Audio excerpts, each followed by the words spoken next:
Kalau belum subscribe juga segera ya, supaya kita bisa terus mengikuti channel ini. Inilah pewahyuan Allah di masa susah. Beberapa di antara kita. Siapa sih nggak pernah susah?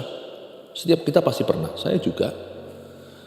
Cuman tergantung cara pandang kita. Waktu kita susah, kita merasa sebagai korban, atau kita tetap bisa bersyukur dalam segala keadaan. Mari kita sama-sama belajar hari ini di Mazmur 9 ayat 10-17. Tempat perlindungan pada waktu kesesakan. Saya bacakan. Demikianlah Tuhan adalah tempat perlindungan bagi orang yang terinjak. Tempat perlindungan pada waktu kesesakan. Orang yang mengenal namamu percaya kepadamu. Sebab tidak kau tinggalkan orang yang mencari engkau ya Tuhan. Bermasmurlah bagi Tuhan yang bersemayam di Sion. Beritakanlah perbuatannya di antara bangsa-bangsa. Sebab dia yang membalas penumpahan darah, ingat kepada orang yang tertindas. Teriak mereka, tidaklah dilupakannya. Kasihanilah aku ya Tuhan, lihatlah sengsaraku. Disebabkan oleh orang-orang yang membenci aku, ya Engkau yang mengangkat aku dari pintu gerbang maut. Supaya aku menceritakan segala perbuatanmu yang terpuji, dan bersorak-sorai di pintu gerbang putri Sion karena keselamatan yang daripadamu. Bangsa-bangsa terbenam dalam pelubang yang dibuatnya, kakinya tertangkap dalam jaring yang dipasangnya sendiri. Tuhan telah memperkenalkan dirinya, ia menjalankan penghakiman. Orang fasik terjerat dalam perbuatan tangannya sendiri. Higayon, Selah. Tempat perlindungan pada waktu kesesakan, hikmat di masa susah. Saya ingin Anda untuk belajar sesuatu kalau memang kita sedang berada dalam sebuah pergumulan.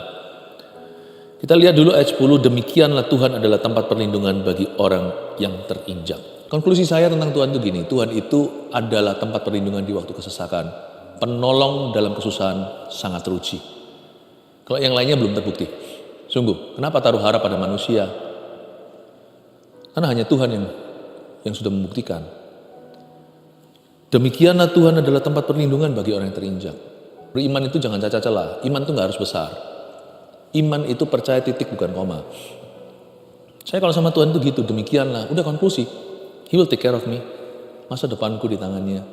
Semua yang berharga bagi saya, khususnya manusia. Oh, Tuhan pasti akan menjaganya sampai pada hari kedatangannya. Kalau sama Tuhan itu gitu percayanya. Demikianlah. Karena dia tempat perlindungan pada waktu kesesakan. Penolong dalam waktu susah. Sangat terbukti. Tempat perlindungan pada waktu kesesakan. Ayat 11. Orang yang mengenal namamu. Percaya kepadanya. Harus kenal dong sama Tuhan. Jangan asal percaya. Karena aku tahu kepada siapa aku percaya. Dan aku yakin bahwa dia sanggup menjaga segala sesuatu yang kupercayakan kepadanya hingga hari itu ketika aku kembali kepadanya. Orang yang mengenal namamu percaya padamu. Percaya kita harus berdasarkan pengenalan. Kenali Tuhan. Dan kalau kita mengenal dia, sifat Tuhan yang pertama yang tidak boleh kita lupakan dalam segala perkara, apapun Anda mungkin boleh pikun rohani, satu ini jangan sekali-kali kau berani, bahasa Surabayanya lali. Jangan pernah berani lupa. He is faithful. Dia setia. Sebab tidak kau tinggalkan orang yang mencari engkau, ya Tuhan. God is faithful. Satu hal itu harus dipegang dalam kehidupan kita. Jika ada di antara Anda yang berduka, ingatlah bahwa dia setia. Kadang-kadang kita nggak merasa. Jangan berkanjang pada pengalaman. Anda juga harus punya pengetahuan yang berdasarkan pengenalan. Bahwa Allah setia, Anda rasa atau tidak hari ini. Apakah hari ini ada tandanya atau tidak ada tanda apa-apa. Apapun opini manusia, apapun pengalaman Anda, yang ini tidak bisa berubah sepanjang zaman. God is faithful. Allah itu setia. Kesetiaannya itu melampaui langit. Lebih tinggi dari the sky, daripada angkasa di atas sana. Satu hal yang tidak bisa batal, yaitu kesetiaan Allah kita. Kalau Anda tahu dia setia, lalu khawatir apa? Lalu takut apa? Kita boleh gelisah, tapi tidak perlu dibawa depresi. Boleh kita gelisah, tapi dilarang putus asa. Bahkan gelisah pun Yesus berkata, jangan kamu gelisah. Percayalah kepada Allah, percayalah juga kepada aku. Kita lihat itu. Berarti Tuhan tidak akan pernah meninggalkan kita apapun musim kehidupan kita. Justru di masa susah, malah menjadi-jadi Tuhan sertai. Tuhan gak pernah tinggalkan anak-anaknya di masa kesusahan mereka. Sekalipun kalau nampaknya dia belum turun tangan atas permasalahan kita, bukan berarti dia angkat tangan. Dia belum turun tangan, bukan berarti dia angkat tangan. Dia belum turun tangan, mungkin waktunya belum tiba. Mungkin cara Tuhan berbeda. Mungkin ada maksud tertentu, maksud ilahi yang kita belum tahu. Tapi jangan sekali-kali kau dan aku percaya bahwa dia berubah setia. Itu setan yang beritahukan. Tengking itu bukan suara Tuhan. Ayat 12, bermasmurlah bagi Tuhan yang bersemayam di Sion. Beritakanlah perbuatannya di antara bangsa-bangsa. Ini Mazmur Daud, by the way. Daud itu mengalami banyak sekali kesulitan dalam hidupnya. Tak sedikit pula dia pun pernah dikhianati oleh rekan-rekan terdekatnya. Daud ini bolak-balik dia itu mengalami keapesan menurut versi dunia. Meskipun Daud tidak sempurna, dia juga pernah jatuh dalam dosa dengan Batsheba. Tapi kalau kita lihat overall, dia itu seorang yang berkenan pada Tuhan. Hatinya itu mencari Allah. Dan ini adalah Mazmur Daud. Dimulai dari tadi dikatakan ayat 10-11, dia itu setia, Tuhan itu tempat perlindungan. Dia juga tempat persembunyian bagi orang yang terinjak dan mereka yang sesat. Lalu tiba-tiba di ayat 12 kok auranya beda ya. Tiba-tiba tonnya itu, tonasinya itu berubah. Bermasmurlah bagi Tuhan yang bersemayam di Sion. Beritakanlah perbuatannya di antara bangsa-bangsa. Ini bukan happy, ini joy, ini bukan senang hati, ini sukacita. Ini dari Roh Kudus, meskipun mungkin suasananya belum ganti. Dia masih berada di dalam musim hidup yang susah. Dan dia sedang dalam bahaya himpitan musuh yang siap untuk menghabisinya. Tapi ayat 12 dia memilih arah hidup yang Tuhan kehendaki. Langsung dia bermasmur bagi Tuhan yang bersemayam di Sion. Dan dia memberitakan perbuatannya di antara bangsa-bangsa. Daud langsung menyerukan puji-pujian. Ayat 13, sebab dia yang membalas penumpahan darah, ingat kepada orang yang tertindas. Teriak mereka, tidaklah dilupakannya. Daud menyebut-nyebut karakter Allah. Bahwa Allah itu adil, number one. Nomor satu, dia itu adil. Dia membalas penumpahan darah. Tuhan itu enggak tutup mata, see no evil, hear no evil. Tidak lihat kejahatan, tidak dengar kejahatan. Tuhan tahu segala sesuatu dan mencatat segala sesuatu. Tapi Daud tidak menuntut keadilan. Namun demikian Daud itu naik banding pada kasih. Dan dia berkata, namun demikian tetapi dia ingat kepada orang yang tertindas. Teriak mereka tidaklah dilupakannya. Kita bisa sebut teori tentang Allah. Tapi sebelum kita punya hubungan yang pribadi dengan Tuhan, maka kita belum mengenalnya. Daud tahu Allah itu adil dan dia pasti akan hukum orang yang bersalah. Dia tahu itu pengetahuan umum bahwa musuh-musuhnya pasti satu persatu dimintai pertanggungjawabannya. Tapi Daud tidak pedulikan hal-hal itu waktu dia terhubung dengan Allahnya, waktu dia bersekutu dengan Tuhannya. Yang Daud katakan, namun aku Tuhan, kau jangan lupakan. Teriakku jangan kau abaikan. Hari ini aku ditindas oleh musuh. Entah apa yang sesungguhnya terjadi pada Daud. Hanya Tuhan yang tahu dalam sejarah. Sehingga dia menulis Mazmur 9. Tapi kita tahu Daud dalam masalah. Daud sedang susah. Tapi Daud tidak marah. Daud serahkan kepada Allah. Dia menyebut keadilan Tuhan sebagai pengetahuannya. Tetapi waktu dia teriak, dia minta tolong pada Tuhan secara pribadi. Saya percaya pada saat kita di dalam susah, jadikan Tuhan tempat perlindungan. Jangan umbar marah kanan kiri dan kekecewaan. Tuhan itu jadikan tempat perlindunganmu. Persekutuanmu dengan Tuhan Yesus itu pribadi.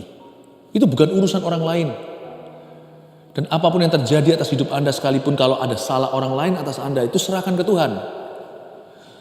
Urusan Anda adalah hatimu kepada Tuhan Yesus. Dan Daud berkata, Tuhan, aku datang, here I come. Teriakku jangan kau abaikan. Tuhan, ini aku hamba-Mu. Ingatlah kepadaku yang tertindas ini. Apa enggak Tuhan itu jatuh hati sama Daud? Dia enggak urusi yang namanya ranah atau area Tuhan. Dia urusi ranah dan areanya sendiri, yaitu hatinya. Makanya Daud disebut dalam bahasa Inggrisnya, a man after God's own heart. Seorang yang berkenan hatinya. Seorang yang kejar hati Tuhan. Dia sama Tuhan itu kalau terhubung itu hati ke hati.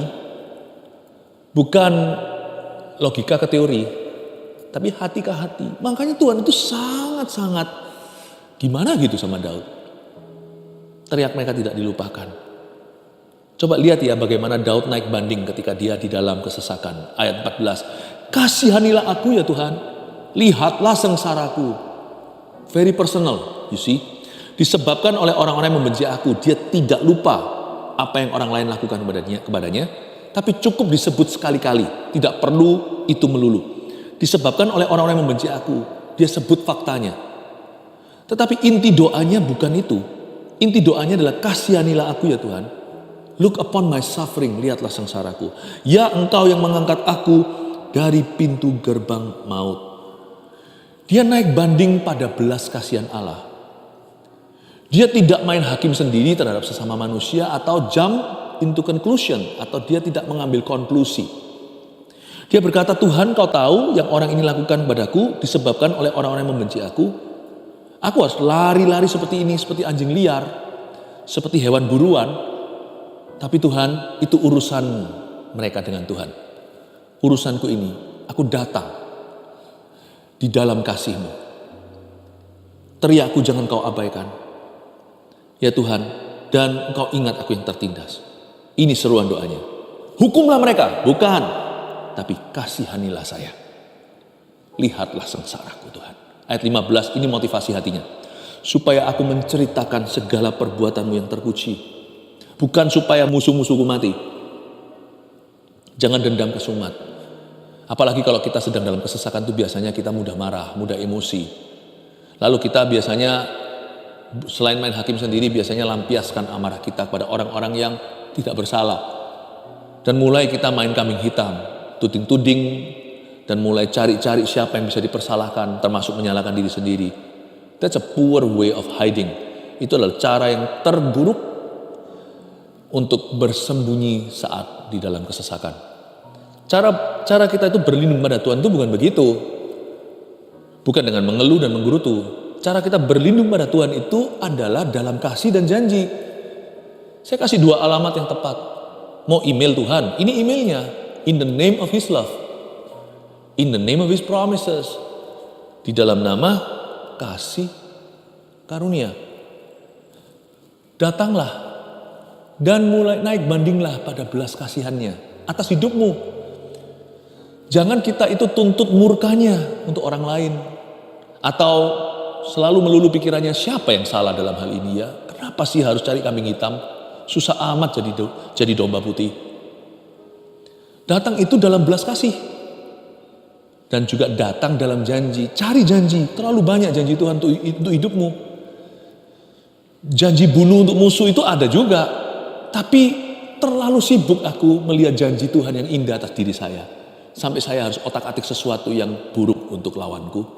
Meskipun kalau kita lihat ayat-ayat itu percayalah itu firman Tuhan juga. Tapi gak usah dijadikan itu highlightnya. Tidak perlu di stabilo utama. Ayat-ayat untukmu hari ini. Yang menenangkan hati, menyejukkan, yang menguatkan jiwa Anda. Yang memberi Anda ketabahan. Yang memberi Anda iman dan pengharapan untuk keluar dari masalah Anda sebagai pemenang. Itu terlalu banyak. Kasihanilah aku ya Tuhan, lihatlah sengsaraku. Daud tidak mengasihani diri sendiri. Lawan kata kasihanilah aku itu bukan jangan kasihani aku. Lawan katanya have compassion on me. Lawan katanya kasihanilah saya adalah mengasihani diri sendiri. Orang yang mengasihani dirinya, Tuhan sudah tidak perlu kasihani lagi. Buat apa? Tuhan melakukan sesuatu yang Anda sudah lakukan.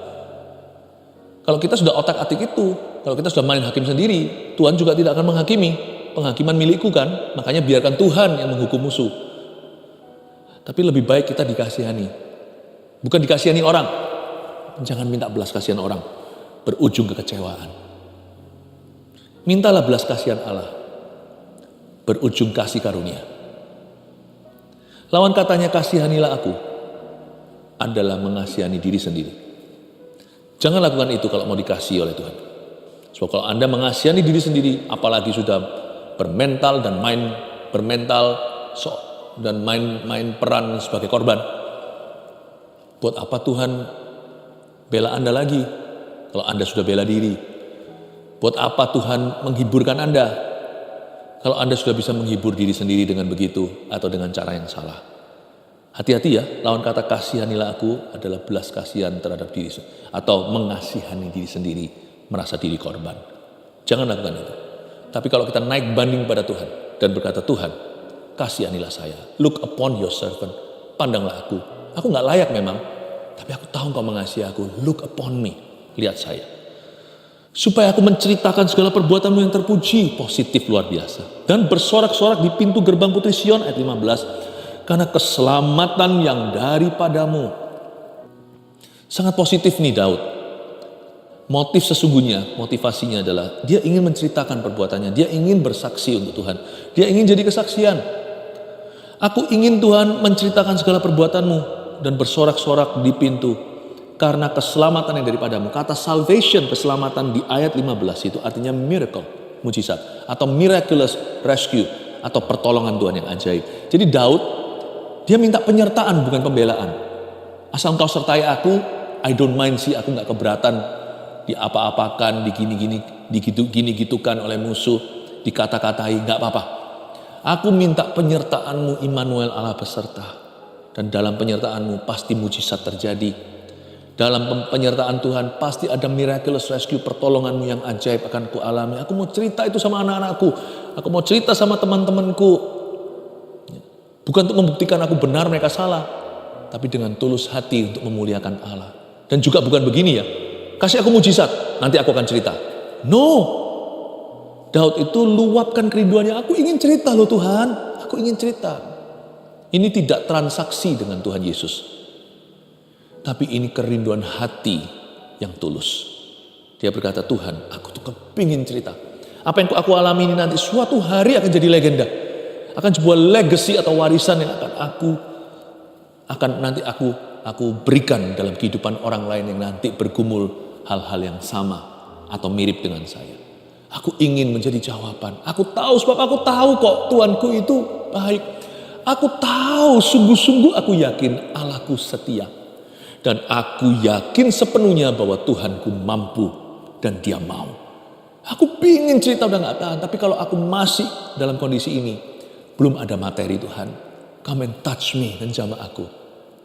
Aku ingin bersaksi bagimu. Ini bukan tipe orang yang dengan skeptisnya, dengan sinis dan berkata, apalagi sarkastis. Kalau Tuhan kau sembuhkan, tuding-tuding ke surga. Aku akan jadi kesaksian. Kalau Tuhan Yesus beri aku mujizat, aku akan kasih persembahan. Kalau Tuhan bangkitkan aku dari ranjang pesakitanku, aku nanti akan melayanimu. Mungkin dari sorga keluar bunyi gini, emang aku butuh. Jangan sampai Tuhan balas sarkasme kita dengan cara demikian. Dan berkata, emangnya Tuhan butuh semua pelayanan persembahanmu? Tapi ini adalah seruan yang tulus. Lord, I know you are not like what others say. Aku tahu engkau tidak seperti yang orang lain katakan padaku waktu aku sedang menderita dan aku lonely sendirian. Aku tahu engkau enggak begitu. Dan nanti suatu hari ketika engkau sudah memberiku kemenangan, aku akan memuliakanmu supaya kesalahpahaman di dunia diluruskan dan supaya rekan-rekanku nanti mengalami hal-hal serupa. Mereka dikuatkan lewat kesaksian. Mereka juga akan diberi pengharapan lewat kesaksianku. Mulia ya motivasinya ya.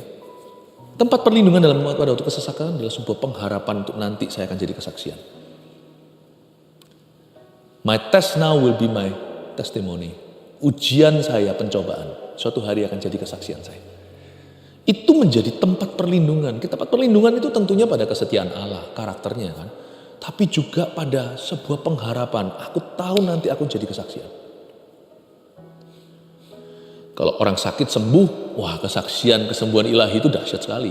Tapi orang sakit lalu mati, hari-hari terakhirnya dia bisa tunjukkan bahwa dia lebih sehat daripada orang yang sehat tidak mati. Sekalipun dia berakhir mati dalam penyakitnya seperti Elisa, tulangnya nanti akan membangkitkan orang. Kesaksiannya akan membuat malu tuh orang-orang yang sehat dan mengeluh, dan yang sakit tapi marah, dan yang sakit namun menyalahkan Allah, lalu kepahitan dan meninggalkan Tuhan. Tulangnya akan permalukan orang-orang ini. Pokoknya ada sebuah pengharapan bahwa aku akan mulia dan aku akan memuliakan Allah. Wow, itu tempat perlindungan waktu kesesakan. Ayat 16 dan 17, dengan ini saya selesai. Bangsa-bangsa terbenam dalam pelubang yang dibuatnya, kakinya tertangkap dalam jaring yang dipasangnya sendiri. Ayat 17 super indah. Tuhan telah memperkenalkan dirinya. Justru waktu kita susah, di masa-masa kita sedih, itu adalah kesempatan emas untuk mengenal pribadi Allah lebih lagi. Ia menjalankan penghakiman, orang fasik terjerat dalam perbuatan tangannya sendiri. Higayon, Selah. Higayon, jangan dihapus ini kata-kata, tidak sia-sia. Semua di Alkitab itu semua ada maknanya. Higayon ini artinya goncang, goyang, tergoyahkan, digoncangkan, shaking, trembling, bergetar karena memikirkan hukuman Tuhan. Tapi lucu, higayon langsung sambungnya Selah. Selah itu tenang, pos atau berdiam sejenak. Shalom, damai sejahtera. Selah itu artinya quiet peace.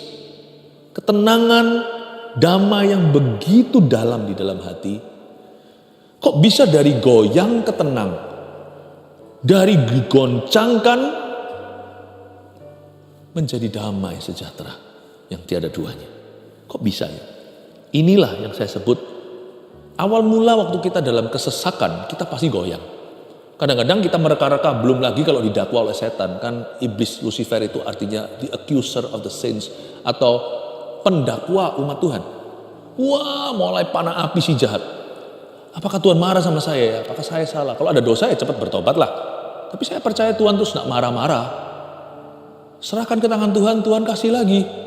Tuhan itu selalu maha kasih. Selalu Tuhan itu terbangnya itu dari kasih, dan selalu mendaratnya dikasih lagi. Di tengah-tengah itu kalau Tuhan marah pun itu bukan murka. Itu karena mendisiplin anak-anaknya. Janganlah kau mau dituduh, janganlah mau didakwa. Tuhan begini begitu, itu akan membuatmu higayon, membuatmu jadi gemetar tak perlu. Tuhan menghukum aku. Tidak. Higayon pertama-tama, lalu setelah dia kenal pribadi Allahnya, tenang. Orang yang mengenal namanya percaya kepadanya, dan orang yang percaya kepadanya damai sejahtera hatinya. Sebab tidak kau tinggalkan orang yang mencari engkau ya Tuhan, seperti ayat 11 yang kita baca. Orang yang mengenal pribadinya, orang itu pasti percaya kepadanya. Nggak bisa nggak, itu efek sampingnya atau efek langsungnya. Dan orang yang percaya kepadanya pasti efek sampingnya damai sejahtera tuh hatinya. Nggak usah diminta, pasti tenang tuh orang. Sebab orang yang demikian tahu bahwa dia tidak ditinggalkan. Awal mula mungkin higayon waktu kita masuk pada waktu kesesakan, di masa susah. Tapi nggak mungkin kita itu berakhir di higayon. Setelah higayon, datang Selah kalau kita mengenal Allah. 3 poin yang saya berikan kepada Anda seperti luar biasanya. Tempat perlindungan pada waktu kesesakan, ini hikmat-hikmat Allah. 1, Tuhan tidak akan meninggalkan kita di masa susah kita. Catat baik-baik, Tuhan itu SETIA. Tuhan itu setia. Taruh itu di dalam dadamu. Justru waktu masa susah, dia justru semakin setia. Kan harusnya gitu kan?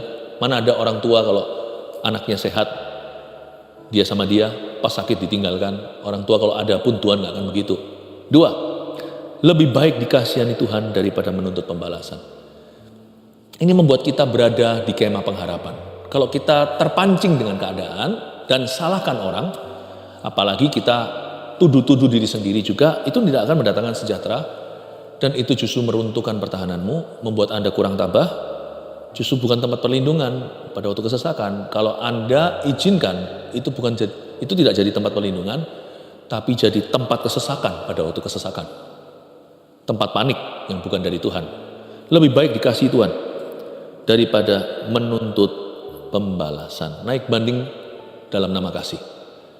naik banding dalam janji di dalam nama Yesus. 3. Waktu kesesakan adalah peluang untuk mengenal pribadi Tuhan. Focus on His unchanging character. Fokus pada karakter Allah yang tidak berubah. Tuhan Yesus tidak berubah dahulu, sekarang, dan selama-lamanya.